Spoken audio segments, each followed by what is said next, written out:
So I'm very excited today to have Jude Weber on today's show. I've wanted to interview her for a long time. She is such a lovely, inspiring woman, and I know for a long time she's wanted to share her story, her relationship to food, and her recovery, and she's very passionate about being able to share in order to help others, and I'm just very excited to have you here, and just the positive energy that you're radiating right now. It just feels so good just to be with you.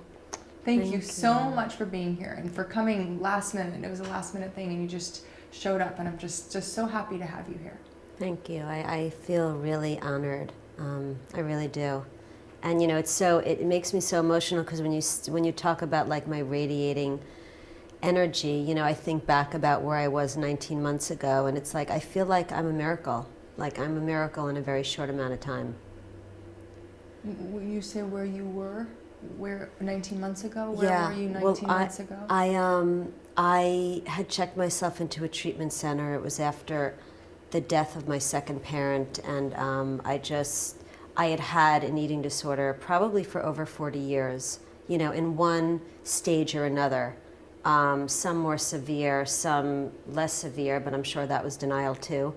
And just that basically was the capacity of my life. That's how I lived.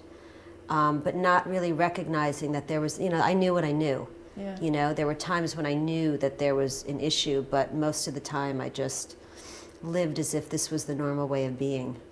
Could you share a little bit more about like bulimia, anorexia? Yeah, I mean, growing up, I was more of a compulsive overeater because at 4 years old, that became my friend. Food became my friend. So when I started it was my freshman year of college, I became anorexic. It was like, I remember clearly, it was a decision I made in my mind. I remember the first vacation from college, and then from that point on, I just, became anorexic and bulimic, and whether it was throwing up or exercise or starving myself or rationing in my mind, or it blows me away that I made it through my life with the level of what I've accomplished in a mind-altered state. It's pretty unbelievable. Meaning that when you were in your eating disorder, it was as if you were not really there. When you say altered state, it was just like... It was just constant obsession about what I looked like, how much did I weigh, was I thin enough, was I this, how much did I eat today, can I eat that tomorrow, I can't eat, just the constant churning and obsession, which was originally about food, but then it just became obsession about, as a result of those behaviors, then it became about codependency and people pleasing, and just the constant plate spinning in my head 24 hours a day. Can I ask you? You said in college you remembered you were on vacation and you remember the exact moment that you decided. Mm-hmm. Can you say more about what was going on during that time? I remember it was Christmas vacation, and I remember it was my first exposure to a different way of life, being on my own.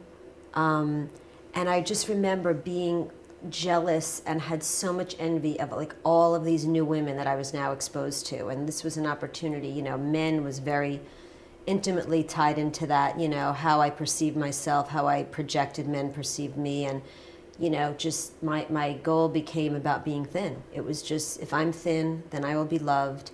And I remember I went home on that Christmas vacation and I worked, and I had Tic Tacs during the day and like a salad for dinner, and went in my room and exercised every night. And it was my mission that I was going to, that was just the equation. Thin, loved, boyfriend. Like I was so empty inside of, the core original nurturing that I didn't get as a child. And so I was just out seeking it, from any place outside of me. Yeah. And the nurturing that you feel like you didn't get, can you say more about that? It's, I would think that most people, I'll speak for myself, who have an addiction, grew up in some kind of a dysfunctional family where my parents were completely codependent. and, didn't really have the skills and the tools to bring up children. I'm the youngest of 4 kids, so, I was left on my own to create responsibility for myself, and I became overly responsible, and just had to find a way to. It wasn't even feeding myself in a nurturing way. It was like food was my survival. It literally kept me alive, from the pain and the abuse and the, whatever I endured as a child. It's no different than most people's stories. So it's not like a dramatic thing. It's heavy, and it happened to me, and it's my path, and and here I am, changing the destiny of my life. Before we get to how you have been recovering, I'm curious. So you're speaking about your family and not receiving nurturing. What I found oftentimes with a lot of women who have eating disorders, I just want to see if it at all pertained to what you experienced. A lot of women I meet with, they're very much achievement-oriented women, very goal-oriented women, and they have a very hard time just allowing themselves to be, to nurture themselves, to relax, to enjoy themselves. It's like they're on a mission where they do out of fear of not being good enough, or they can be obsessed with how they look as well. That's another way that they show up. Right. But I'm just wondering if you feel like, feeling like you had to take care of yourself in a way made you turn on yourself. I don't think it was that conscious. I think that, again, for me, it was about survival, and I was completely goal-oriented. I was always driven by my career. I think that most of my being driven was just to disconnect from the deep pain that I thought would kill me, literally, if I felt it. It was just to go back into that, and what I experienced as a child was just too unbearable.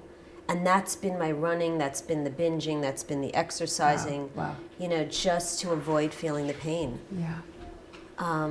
And I think one of the greatest lessons I've learned is that, feeling the pain doesn't kill you. It's a misinterpretation of reality. But when you grow up, and you only know pain, it's like you will avoid it at any cost. And that's how I spent my life, avoiding it at any cost, until I was on my deathbed.